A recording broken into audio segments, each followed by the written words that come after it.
devices.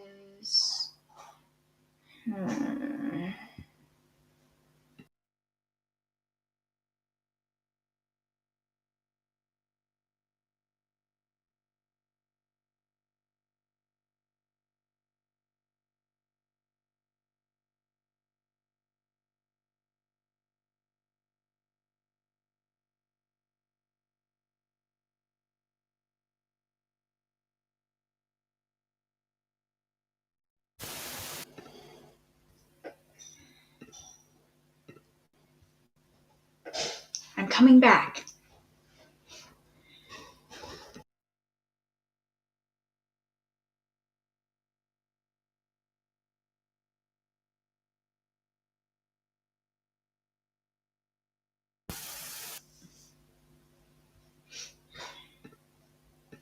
Check, check.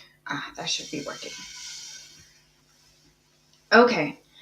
So sound was being wonky. Gonna give it a moment and see if that fixed it. Check, check, check. Testing. Okay. Dulcimer and voice, I'm hoping. Check, check. It looks like it's doing what it's supposed to on my end now, and it wasn't a minute ago, so.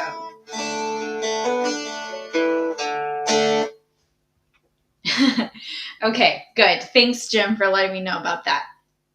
All right, so to back up just a tiny bit so that the sound is actually coming through, I want to talk about slides on the Mountain Dulcimer and the application for all of the other instruments is not so much how to slide. That's going to be a Mountain Dulcimer specific thing, but it is about paying attention to the nuances and the small little details in your music and how they change it.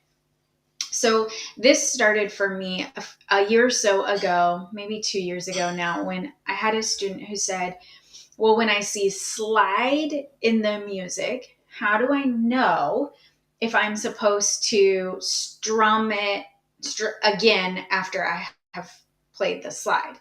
And I said, try it both ways and see what you like, because it turns out that our notation for Mountain Dulcimer players for put a slide here doesn't actually tell you whether you're going to strum it again when you get there.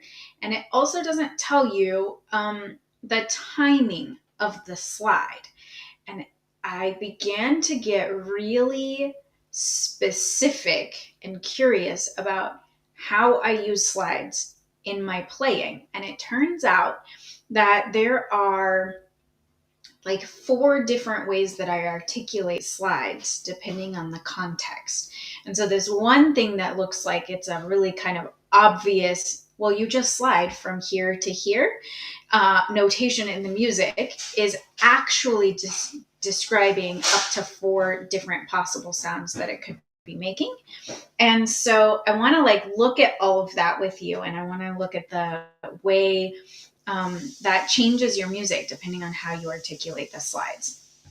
So to look at the sort of the origins of sliding on the Mountain Dulcimer, we are going to go back to noter style for just a minute.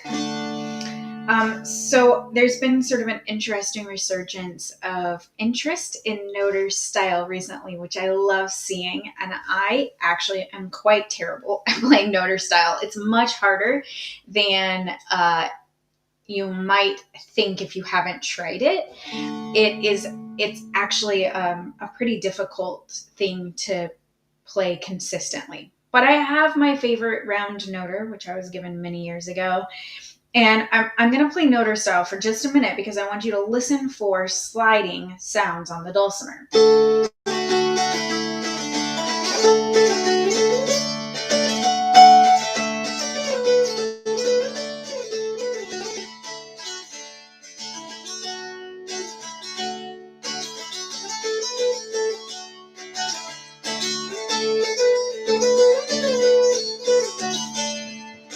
I just made up sounds. So that wasn't a tune specifically. Just kind of moving up and down on the melody string and DAD tuning with my noter. So you hear the kind of swish, swish sound of the noter sliding, and you can definitely play only one strum and hear two notes when you're playing with a noter. All right, so I started on the 2nd fret, strummed it, moved my noter to the 4th fret. You could hear the 4th fret ringing really clearly when I got there. If I'm not playing with a noter and I'm just playing with my fingers, the slides tend to just be softer. And so you can hear the 4, but sometimes it kind of fades. And you might not hear it as clearly. And so sometimes when we do the slide, we're using the slide as the mechanism for moving from point A to point B, but then we strum when we get there, which you can also do with a slide. So you can do, or with a noter.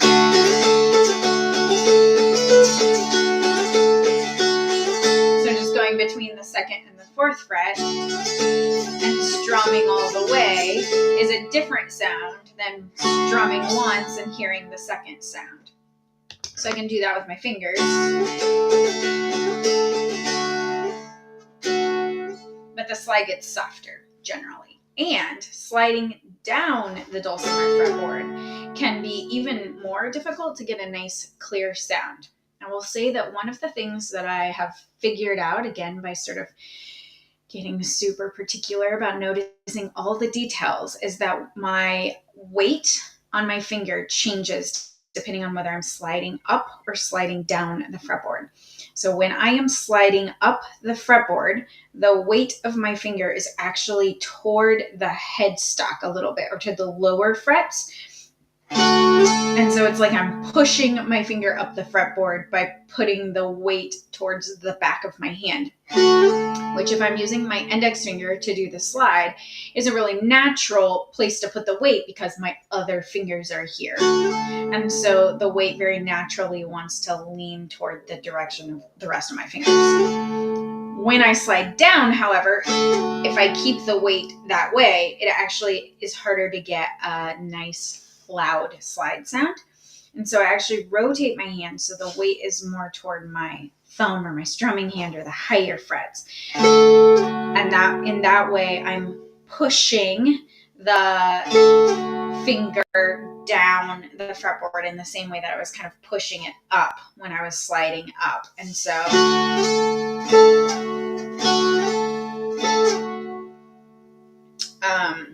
that's a way of getting a louder slide sound coming down the fretboard, but it still is going to be a little bit quieter than if I'm actually using the noter.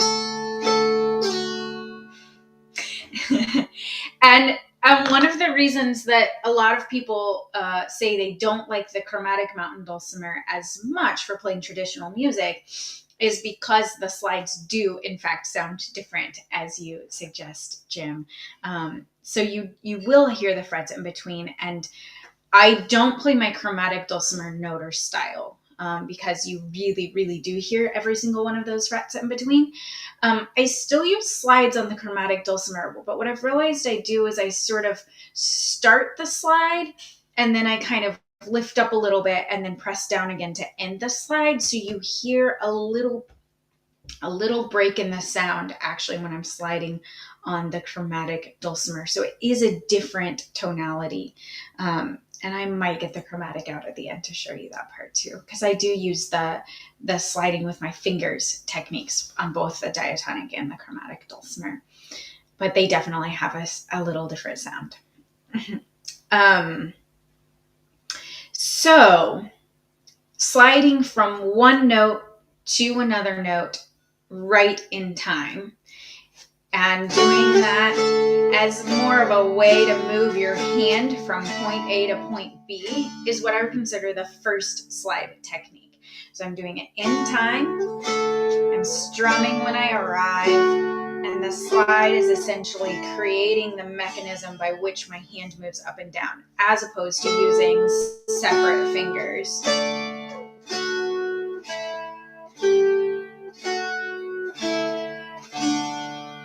And then there's the slide where you don't strum when you get to it. So the slide is creating the second sound in a series. And that is usually used for smaller distances. So like only one fret to another fret, maybe a skip, but probably not a far distance, because as you just heard, the further I try to go with my slide, the less I hear the second note.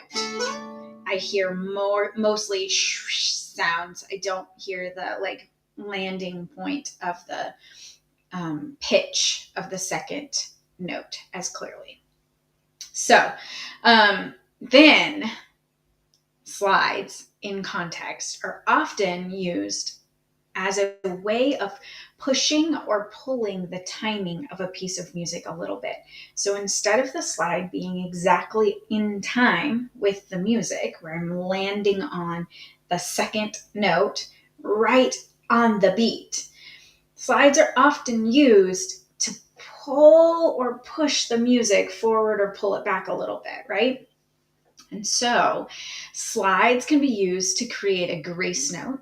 And the effect of that is that you're actually hearing the second note arrive a little bit late, and you actually hear the first note twice. So if I'm trying to use slides to create the grace note sound, I'm actually going to strum the first sound. So I'm just going to go between 2 and 4 for a while. So I'm going to strum the first sound twice. And as soon as I've strummed the second time, I'm going to move my hand. And so it is effectively delaying the arrival on the 4th fret, but it's happening so rapidly that I can hear the 4th fret really clearly when I arrive at it.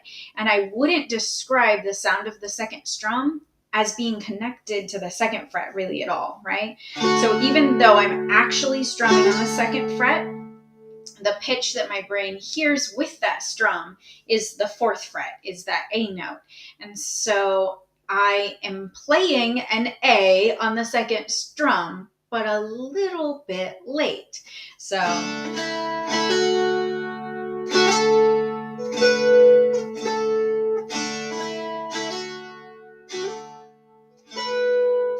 you're just hearing a delayed arrival. So that's kind of a pulling back of the music, because I'm arriving later than I expected to. So I'm pulling the tune backwards a little bit. I can also push it forward by using the slide to get to the second sound before the beat.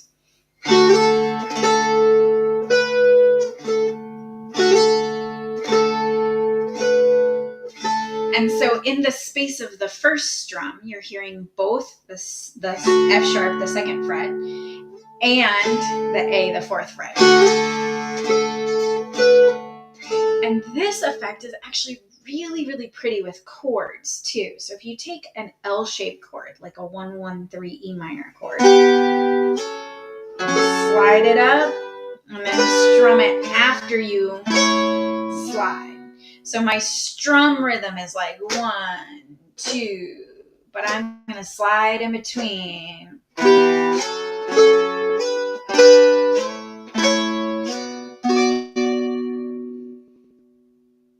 And so I'm arriving a little bit ahead. I also sometimes use this in fiddle tunes. I'm trying to think of a good example.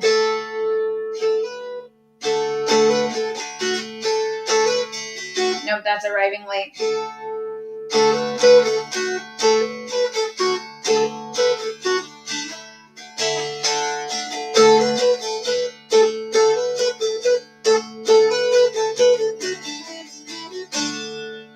So I'm sliding into from 4 to 5, I'm sliding into the 5 a little bit early.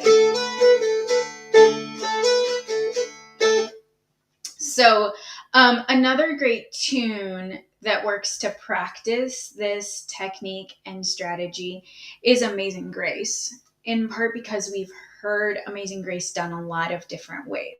And so if I play Amazing Grace all on the melody string from 4 to 11, so I'm in the key of D, but I'm playing it in the melody string, all melody string range, not with some notes on the middle string. And I'm going to play it with a lot of slides, but all right in time.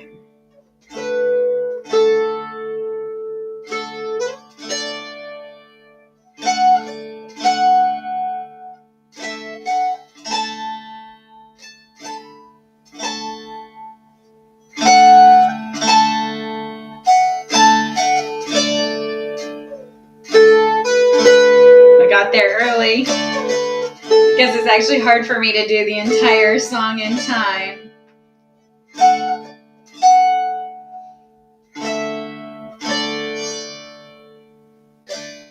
So now I'm going to try to slide in early a few times.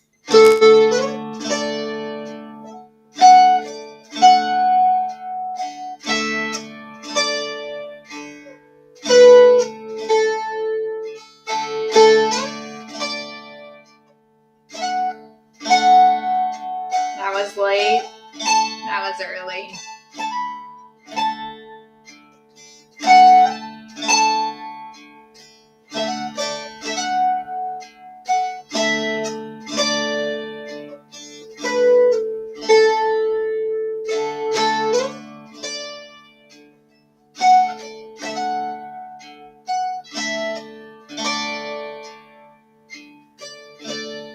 Okay, so it wasn't entirely sliding in early because there's also these places where sliding in late creates that grace note sound, which is what my ear is used to hearing. So now I'm going to try to do a lot of sliding in late.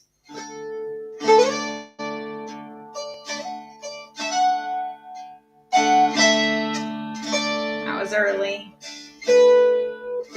It's hard to do only one. Nope.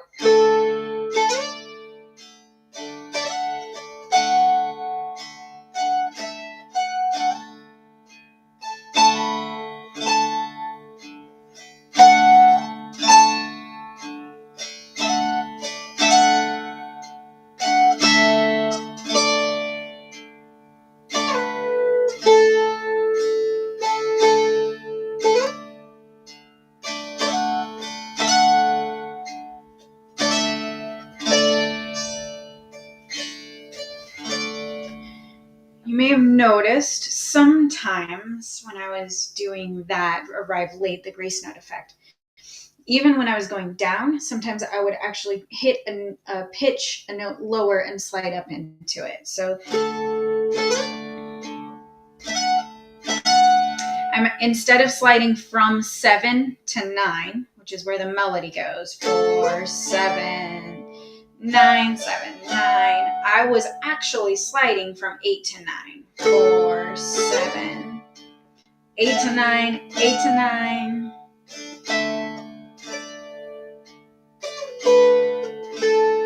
Arriving late at 7, sliding 8 to 9.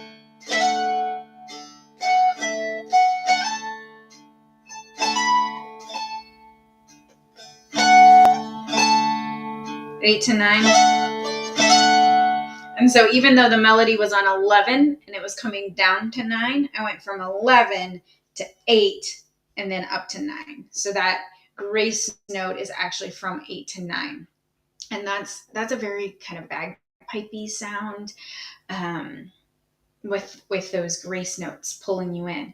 And so you can see how the exact articulation of the notes being a little late or a little early can change the feeling of the tune quite a bit. And so when you see slide or some sort of an embellishment in the music, it doesn't necessarily tell you the exact timing of it. So last night, I was at the Hootenanny's pub session that I've been going to on Tuesday nights, and I asked the pianist of the evening, what do you suggest for a couple of tune books to start learning some of these local tunes? And he said, well, any of them are probably fine. There's a bunch of different resources, and, gave me some ideas. And then he said, but the reality is you got to look at the tunes in the book, and then you got to come to a session like this to find out how they're really played. And I was thinking about how useful written music is. And honestly, for me, having music written down speeds up the process of being able to figure out a tune on my instrument dramatically, much, much faster. If I can start with a piece of sheet music, I have a classical piano background, I read standard notation really efficiently. So it's easy for me to look at a piece of music in standard notation and then be able to make sense of like, where is the tune layout on my instrument? Where are the notes? But I have to experience it before I can really figure out, like, does it push or does it pull? Does it lean back on the beat? Does it push forward? What tempo is it at? And I think about, even in classical music, which is a very notation-driven kind of music, there's a conductor of every single symphony, and the part of the job of the conductor is to keep all of the musicians together. But we know from playing in folk music jam sessions that it's possible for musicians to stay in sync with each other without a conductor. But the other thing that the conductor does is help shape the exact phrasing of the music. Do we want it to push a little here? Do we want it to pull back? Do we want to increase the tempo or just the volume? Do we want everyone to increase in volume, or do you want some instrument to kind of pull forward and be in the forefront? Musical notation is super, super helpful and is always missing some of that information. So I just want to encourage you to listen for the little things, like the push-pull. Is it in front of the beat or is it behind the beat? Is there a little bit of syncopation? Where is the accent placement? And for me, just studying slides on the Mountain Dulcimer helped me notice that better. So whatever instrument you're playing, whatever kind of embellishments maybe you're working on right now in learning and the technique, not only is it important to practice the embellishment itself, how do I execute a slide so that I hear the sound of the second note as I'm sliding, so that I hear the kind of sound that I want to get out of my instrument? But also, where do I put it in the music, and how does it change the way the music feels if I put that embellishment in different places? If I put it at the beginning of the measure or the end of the measure, if I'm using it for a big slide, or if I'm using it between only two notes, all of those things impact the way the music feels in the end. And every single musician will make slightly different choices. So even if we're all playing exactly the same piece of music and we're playing it in sync with each other and we're playing it in unison, we're playing it all together, it is those little things that give it our own individual personality and give space for improvisation. So that's my spiel for today is using slides, but not just using slides, but noticing the little details and listening to different recordings and listening for not just does a tune sound different, are they playing a melodic variation, but also listening for the rhythmic variances. I find sometimes the rhythmic variances to be the most different from recording to recording of a tune. And I found that in the sessions here.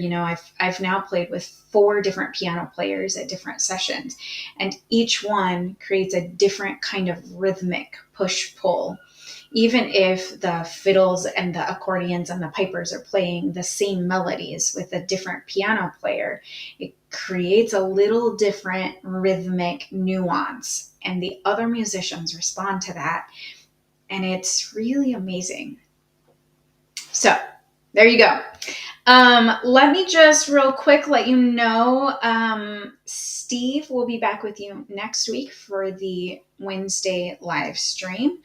The new Facebook group, the Dulcimer community group is really having some vibrant discussions about some of these like little nuances about music, and that's really been fun. So if you are interested in talking about really nerdy music things with other really nerdy musicians who play dulcimers, I encourage you to join that Dulcimer community Facebook group. And I want you to know that the next Dulcimer Crossing live workshop, these are 1 hour intensive workshops, will be with Brenda Hunter.